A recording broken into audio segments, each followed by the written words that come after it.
Dave Mullins is the Managing Director of the ITA, the Intercollegiate Tennis Association, and I'm Fergus O'Rourke. This is the first interview I've done for this tennis YouTube channel. Dave, thanks a minute for speaking to me today. Yeah, it's great to meet you, great to be here. So Dave, obviously we're both Irish. That's one thing we share in common.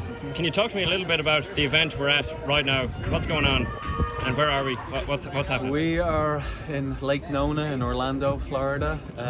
We're in Lake Nona in Orlando, Florida at the NCAA Division I Tennis Championships. And so it's finals day today.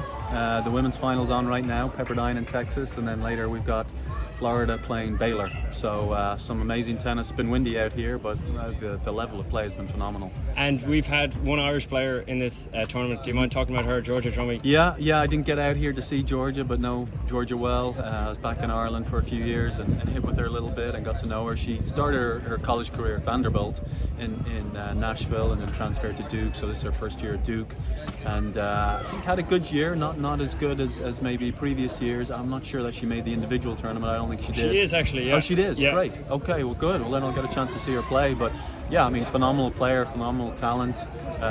Hits such a big ball and I'm hoping that she'll continue to play for many years to come and be representing Ireland around the world. So what would you say about this event? One thing that struck me, and this is something I'll throw at you, is for the level of tennis, there's nowhere near enough people here. It seems to me there's 12 people out there playing, the best in the country at what they do, and there might be a couple of hundred people watching. Yeah. So as someone who works for the ITA, have you guys any ideas or dreams or visions about how more people can come? Because obviously you're familiar with college football. You have tens of thousands of people there. We won't get that for tennis, obviously. Yeah.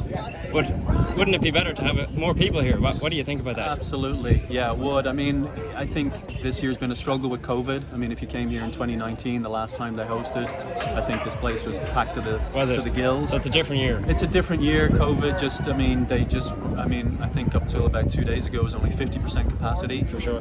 They opened that up, but I still don't think word's got around. So if we come here any other year, I think it would be bigger, but you're on the right track. I mean, we look at matches all across the country throughout the year during the season, and we'd like lots more people in the stands. I think one of the issues with college tennis maybe at this point in time is just the length of matches. I mean, one match the other night, I think it was UCLA Pepperdine, 4 hours and 30 minutes. A lot of people in 2021 don't have 4 hours to sit and watch a tennis match. You know, we have the doubles first, the singles second, so a lot of people will come for the doubles, get their kind of fill of tennis and excitement. Could take about an hour, it could take an hour and a half sometimes. And then they go for dinner and they don't stick around because it takes another hour and a half to get exciting again. And so that's something that we're studying right now, the USTA, the ITA. We have a consultant right now studying different ideas around our structure, our season, our format, things like that. So more shortening in the future, would potentially. There's a lot of talk out there about a simultaneous format where you'd have singles and doubles. Okay. No, singles and doubles going on at the same time. So maybe 4 singles matches, 1 doubles. There's other talk about a shootout format where you play singles first, and if you get to 3-all, you play a 10-point tiebreaker for the doubles. That kind of a penalty kickoff. Yeah, we actually did that a few years ago. The USTA had this campus match day that they did, where they were on different campuses around the country filming matches, and that's the format they used. So yeah, about 6 years ago we changed the format it is currently. So we reduced the doubles from 8 games to 6 games. Got rid of the advantage. The break in between doubles and singles was reduced to 5 minutes. So it's shortened it up some, but many would argue not enough, and especially with TV as well. The TV just aren't necessarily interested in broadcasting college tennis. Fortunately, Tennis Channel are doing tonight and have done the last couple of nights. But with that length, they don't know when it's going to end. For sure. They're not as enticed by it. So lots of discussions going on, and maybe some changes coming in the next few years. It's funny, one thing, a recurring theme in the conversation we were having off air was there's 2 sides to every story. Yeah. So what kind of opposition have you seen to these kind of changes? Because I know I've heard it purely anecdotally from certain people, who've been in the game for a long time. What do you hear from them, and how do you try to convince them, I suppose? Yeah, I mean, before my time at the ITA, I was a college coach, and I was on our Division I operating committee and was heavily involved in those discussions around the format change then. some of the battles, and I've still got some scar tissue from those fights. But a big part is doubles. That doubles has always been a big part of our game. As a college player yourself, just the effort that goes into doubles and your practice time, and how important a point it is. And a lot of people just don't want to reduce or give up doubles. I mean, before I started college in '98, but I think in '97. That's when I was born, Dave. Well, okay, well, there you go. In '97, I think was the last year they were actually playing 3 sets of doubles. Yes. So a college tennis match could go 6 hours. It's like the old summer league back in Ireland. It just, I think even at the pro level, right? I mean, they continue to refine and reduce doubles, and I think we're all trying to figure out doubles is an important part of our game. I think fans, they relate because that's what most of our fans play. Yes. And so there's a lot of reluctance to give that up or to minimize it to the point where, like, if it is in a shootout format, it might only get played 20% of the time. Exactly. And then as a coach, how much time do you spend on it, and there's fans interested in it. Yes. Or they lose interest in college tennis because there is no doubles. Because when you see it, it's super exciting. It's fascinating. Yeah. I've seen so many matches where, so have you, where the doubles point, whoever wins that wins the whole tie. Have you any idea? It seems like 9 out of 10 times. It's not. It's fascinating how important it is. Change. Even though it's 1 point, it actually, in some sense, it feels like it makes it more important, nearly. But I don't know. I don't have the statistics, but I do know the statistics that 20%. If you played singles first, you'd only play doubles 20% of the time. Okay. So that's how many 3-all matches there are. Right. Is that all? Yeah. Okay. Well, I'm wrong then. Yeah. But anyway, you had your stint. You've been in America for a long time. Luckily, you haven't lost your accent completely. I'm just putting it on for you. Okay. Good. Well, thank you. But you had a stint in Ireland, and you probably saw Irish tennis in a way that you hadn't seen it before. So I don't think anyone would object to me saying we aren't a tennis powerhouse in Ireland. So, I don't think so. So what do you think is holding us back, if anything, and what could specifically be done to change things, in your view, based on what you know? Well, look, there's a lot of things. I mean, we're on the USTA campus here. The USTA is the national governing body of tennis in the USA. If you go over to their high performance center and take some video and show people in Ireland the gym, the clay courts, the hard courts, the meeting rooms, the analytic room, the staff, and you think that right now the US only has, I don't think they have any men's players in the top 30 in the world right now. And you see kind of the infrastructure they have, and then you start recognizing just how hard that is. A lot of people think we should have a top 100. Nobody should have anything. Yes. There's a lot of luck involved. There's a lot of randomness involved. Any coach who tells you that they have the secret sauce, or administrator who says, they know this system works. It's like, it worked in one country for a number of years for whatever reason, and then right now it's the Italians. Everyone wants to know what the Italians are doing. The Canadians too, right? The Canadians too. Yeah. And sure, there's stuff there that hopefully people can learn from and implement. But each country is its own little unique little silo of the tennis world. And I think when I was back there was a lot of there's always been discussion about the surface, right? The artificial courts. When I went back there, I forgot how much I hated them. Wow. And I see just how bad they are for development. I saw you win in Carrick Mines on the grass. That didn't bother you too much, obviously. But go on. No, I adjusted. But from a development standpoint, I think there is no worse court, right? For sure. I mean, you slap and you hit where your opponent don't develop isn't. your strokes, no. You don't develop your You don't strokes. have to develop strokes. Yeah, so it was great to see in the last few years. I mean, a lot of clubs in Dublin are now switching over to the artificial clay. I was just back there. I saw the new clay courts in Fitzwilliam. Lovely. And so, Naas, Sutton, Bushy Park have some, Ellen Park. There's more than missing. Shankill, my home club, I know they're talking about putting in courts. So that's going to take some time to get online, getting players, used to it. But then we have to start getting competition on those courts as well. It's not just enough to train on it. The players need to go now compete on it. I mean, we've got more indoor centres. We still don't have an indoor centre in the province of Munster, which in 2021 is hard to believe. So we're way behind in facilities. That's hopefully starting to catch up here in the next few years. I think coaching's improved a lot. The levels, again, I think they've added another level in coach certification. So I think they're constantly trying to bump that up and make those standards higher, which I think is a good thing. But I think you've got the schooling system, which is a challenge. Yes. It's expensive. I mean, everybody wants to talk about, tennis is an expensive sport and we've got to reduce the cost, but I haven't seen any solutions as to how you do it. It's just an expensive sport, and it's an individual sport that, you don't have a lot of people that are willing to volunteer. GAA, soccer. Well, see, this is it. They all do it for free. They do it for free. Yeah. And tennis, you need more expertise. So exactly. There's a cost to the training, and also as a tennis player, right, you can stay in the sport. You can play till you're 93 if you want to. So a lot of soccer player, GAA, rugby, in order to get their fix, they can't play rugby at 45. Maybe they can, but I get break a bone. Yeah. But Stephen O'Shea, I'm thinking of him and Johnny playing for BlackRock. There you go. They can stay involved. With the sport in some way with the juniors. So there's a lot of things there that need to evolve. Our competition structure as well. I mean, I was banging that drum when I was home, and a lot of other people have. I left Ireland in 1998. I came back in 2016. The same tournament structure was in. You put them all in the summer. They're all week-long tournaments. There's no back draw. There's no consolation. There's no feed-in. There's no, so you play one match, or if you're one of the better players, you win all your early matches easy. Yes. It's not a good experience for anybody, and so we need a year-long tournament, weekend stuff like that here. Weekend stuff, one-day stuff, fast fours. Clubs need to be willing to give up their courts. We need, obviously, the indoor courts that we talked about. That's expensive as well. Yes. But we need a lot more, I guess, ambition in that regard to have a 12-month calendar. We're also working on trying to bring in more ITFs, more international tournaments. I mean, I think that's something like countries like Italy have done well, yes. and some of the Scandinavian countries are doing better now.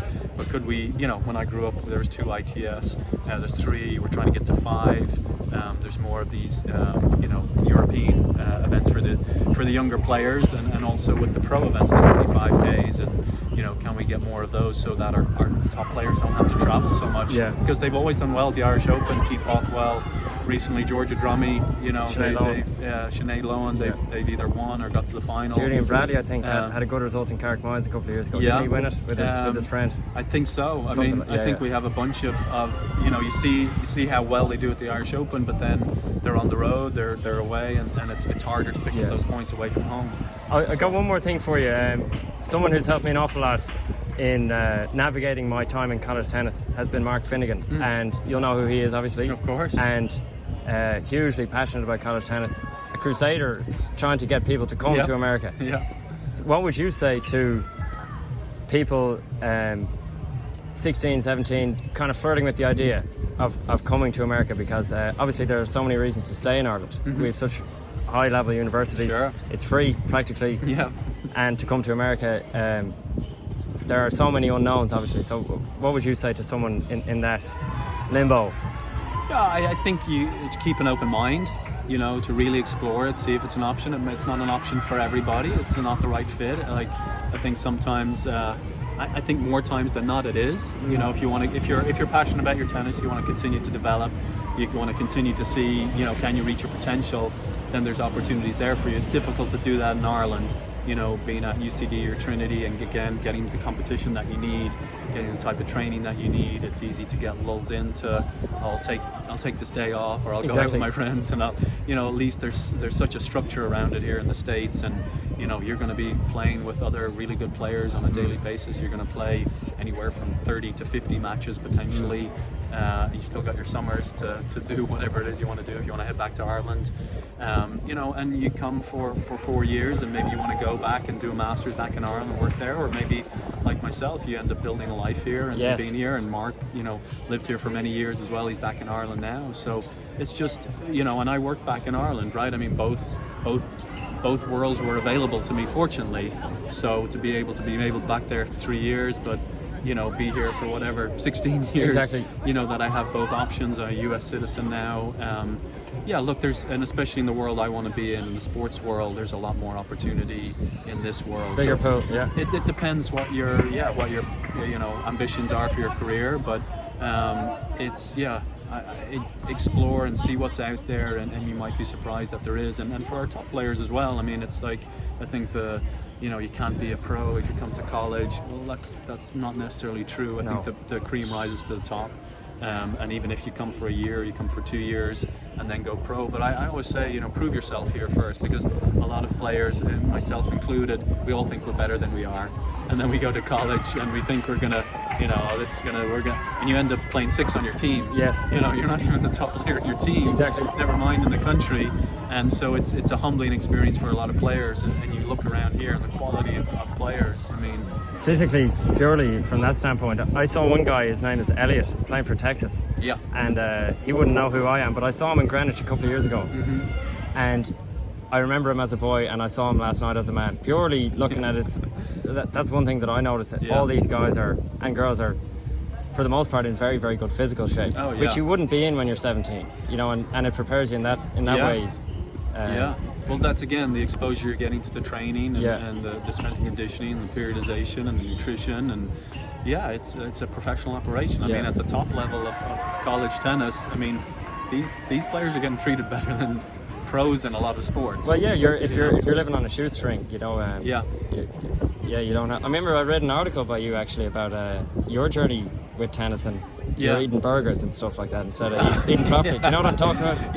No, it's so you're looked after in a very serious way if you're playing high level college tennis. I mean the teams out here, the 16 teams on the men's side, 16 teams on the women's side that are all here. I mean the infrastructure they have around them. It would blow.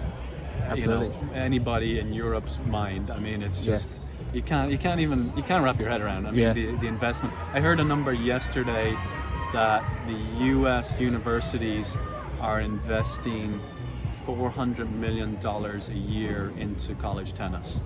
So that's the thing. I mean, that's the thing as well. I mean, a small federation like the Irish Tennis Federation, outsourcing the development of their players.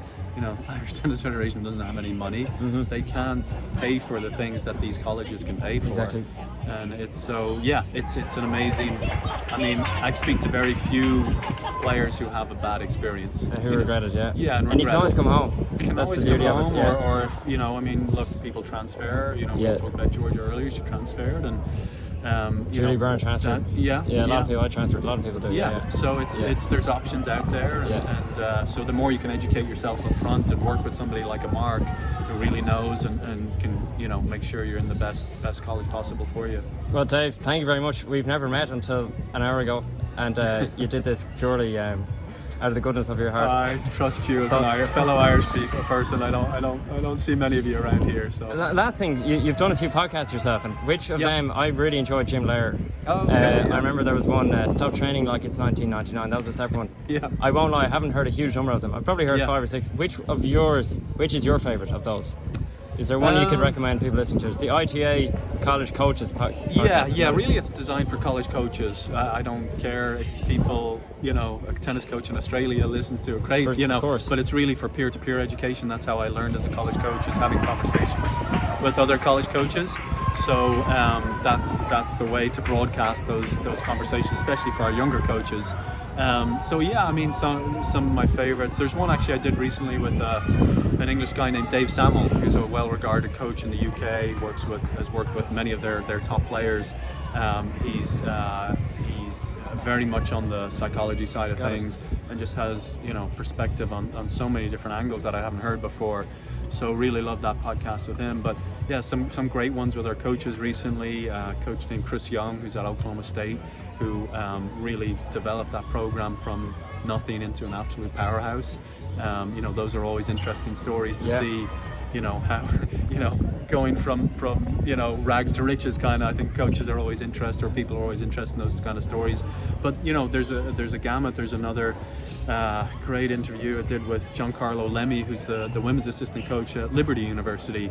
Relatively young, late 20s, early 30s, and has such a mature head on his shoulders. Has developed his coaching philosophy. So we talk about how he actually wrote a book that I think every college coach can learn from, and talks about his coaching philosophy and how he developed it and how he implements it and how he refines it. And I think for any coach, like working at any level, like, why are you doing it?